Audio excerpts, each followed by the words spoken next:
اور مسلمانوں کو ایک جسم کی طرح ہونا چاہیے. المسلمون فی توادهم وتعاطفهم وتراحمهم كمثل الجسد اذا اشتكى منه عضو تداعى له سائر الجسد بالسهر والحمى. یہ مسلمان تو ایک جسم کی طرح ہے، ایک مضبوط عمارت کی طرح ہے. عمارت کا کوئی حصہ کمزور ہو تو ساری عمارت میں کمزوری آ جاتی ہے.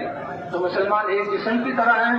ایک آنکھ کا اور یا کان کا یا دانت کا درد یا معدے کا درد انسان کو پریشان کر دیتا ہے، تو ایک مسلمان کا اللہ کی فرما برداری سے نکلنا پوری امت پر اثر ڈالتا ہے.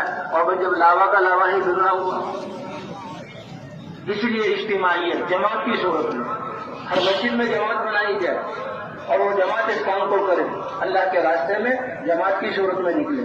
اب اللہ کے راستے میں جانے والے ماشاء اللہ ہزاروں بھی جماعتیں تیار ہوئی، بیرون سے لے کر کے ایک بستی میں جماعتیں جائیں گی. یہ بہت مبارک، اللہ ان کی نیتوں نکلنے کو قبول فرمائے.